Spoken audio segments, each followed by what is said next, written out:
베테랑 변호사가 알려주는 법률 팁 All About 법과 함께합니다. 요즘 날씨가 정말 봄입니다. 봄이 오다 보니까 결혼 소식 쏠쏠하게 자주 들려오더라고요. 결혼 시즌을 말아서 오늘 All About 법에서는요. 결혼을 하게 되면 어떤 권리와 의무가 생기게 되는지 알아보려고 합니다.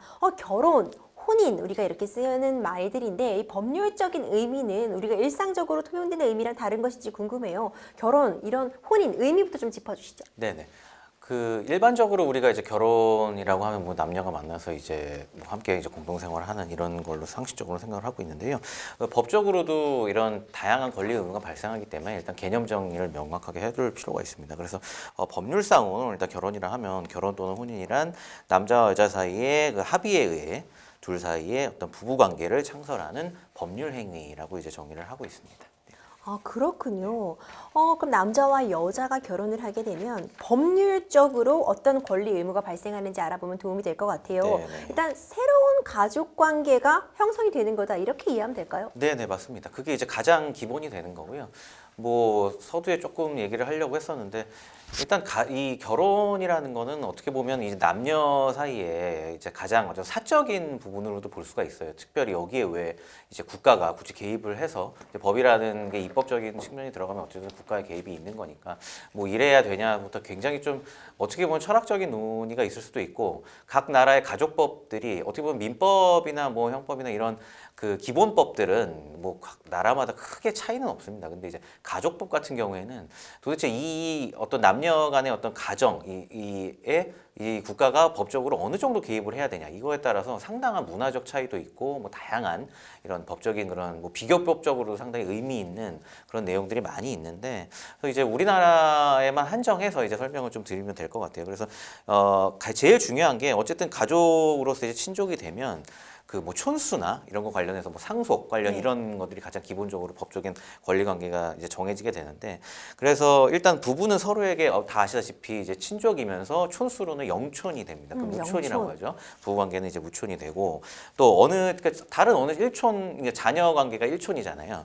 그래서 일촌보다도 가까운 사이고 이런 가족 관계가 형성이 되는 경우엔 당연히 이제 친족으로서 기본적으로 상속권이 발생하고 배우자의 상속권은 피의 상속인의 직계 비속, 그 직계 존속과 동순위로 상속을 받는 제1순위 상속권 중에 하나가 됩니다. 그러니까 풀어서 설명을 드리면 그 우리 민법상에 이제 상속 순위라는 게 네. 있거든요. 그 상속 순위와 관련 없이 배우자는 무조건 동등한 그러니까 동등한 관계로서 이제 상속 순위에 상관없이 누구에게 상속이 되던 간에 배우자 몫은 따로 상속이 되게 되어 있습니다.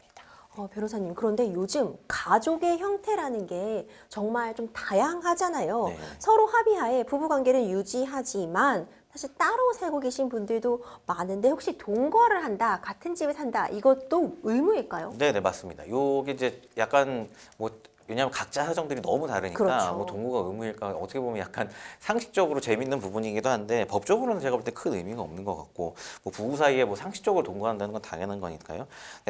우리 민법상에 이 동거의 의무를 사실 규정하고 있고요.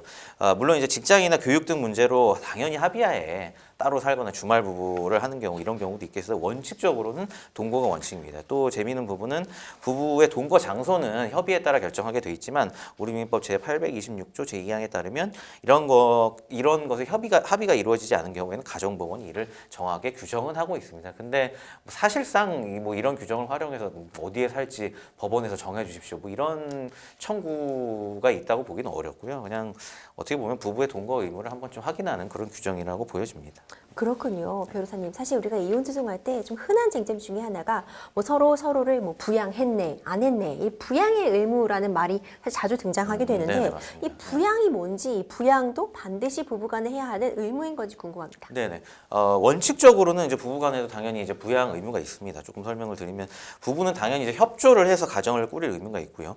이 부부 공동생활에 필요한 비용은 당사자 사이에 별도 약정이 없으면 공동 부담을 하도록 굉장히 좀 자세하죠. 이런 부분까지 민법에 규정이 돼 있고 또 부부 사이에 부양 의무가 있기 때문에 한쪽 당사자에게 경제력이 없는 경우에는 경제력이 있는 다른 당사자가 부양을 해야 합니다. 또한 이제 가정주부 경우에는 별도의 경제 활동을 하지 않더라도 가사노동, 육아 등을 수행하기 때문에 생활비를 공동 부담하는 것과 마찬가지로 인정이 되기 때문에 이 경우는 이혼 시에 재산분할 청구도 마찬가지입니다. 이걸 조금 부연 설명하자 그러면 우리가 이혼 소송을 하게 되면 이게 어디까지 연장이 되냐면 이혼 소송 시 이제 기여도를 책정을 해서 재산 분할을 하게 됩니다. 예를 들어 10억이 이제 상속이래. 그 이제 재산 분할 네. 재산 분할 대상 재산이다 하면 여기에서 얼마를 나눌 건지 기여도를 곱하게 되는데 이 경우에 기여분을 책정할 때 이제 분께서 경제 활동 안 했다 하더라도 좀 전에 말씀드린 이제 가사 노동 부분, 이 부분이 당연히 어떤 경제적인 기여를 했다고 보여지기 때문에 무형의 자산으로서 기여도에 당연히 더하게 되고 남편분이 아무리 뭐 10년 이상 나 혼자 돈을 벌었다고 해서 모든 재산을 가져갈 수는 없고요. 최소한 10년 정이 넘어가게 되면 실무적으로는 가사노동만 한 그 아내분, 뭐 남편분만 이 가사노동만 했을 수도 있겠죠. 가사노동만 전담한 사람에게도 한 반 정도, 50% 정도의 그 기여도가 인정이 되게 됩니다. 변호사님 이 밖에도 좀 알아두면 도움이 될 만한 결혼으로 인한 권리 의무 관계 어떤 것들이 있을까요? 네. 뭐 좀 전에 웬만큼 말씀드린 것 같고요. 이제 이런 부분까지 뭐 법에서 엄격하게 규정을 하는 부분이 좀 신기하기도 하고 이렇게지만 사실 좀 옛날 말이기도 한데 정조 의무라는 게 있습니다. 예, 뭐 이게 당연한 거죠. 부부사이 너무나 당연한 네. 건데 이 정조 의무란 말 자체가 조금 고루한 말 같아서 제가 그렇게 말씀드렸는데 당연히 부부 사이에는 정조 의무를 지켜야 할 이런 의무가 있고 과거에는 이제 간통죄로서 우리가 형사 처벌의 대상이 됐습니다. 한쪽 배우자가 예를 들어 외도를 한다든지 어떤 부정행위를 저질렀을 때는 이제 간통죄로 형사처벌하는 정도로 국가가 강력하게 개입을 했지만 이것도 아까 서두에 말씀드렸듯이 과연 부부 생활에 국가가 어느 정도 개입해야 될 문제인데 이 간통죄는 이제 위헌으로 이제 형사처벌은 이제 문제는 폐지가 된 거고 다만 이제는 민사적으로 위자료 이런 부정행위에 대해서 한쪽 부정행위를 한 쪽이 이제 당한 상대 배우자에게 어떤 위자료로 일정 부분 손해배상을 해주는 쪽으로 이렇게 규정이 되어 있습니다. 네, 간통죄는 폐지가 되었지만 여전히 불법 행위에 관한 민사적인 위자료 청구로서 그 기능을 또 대신하고 네네, 있다는 맞습니다. 점도 알아두시면 꼭 좋을 것 같습니다. 지금까지 베테랑 변호사의 법률 팁 All About 법 함께했습니다.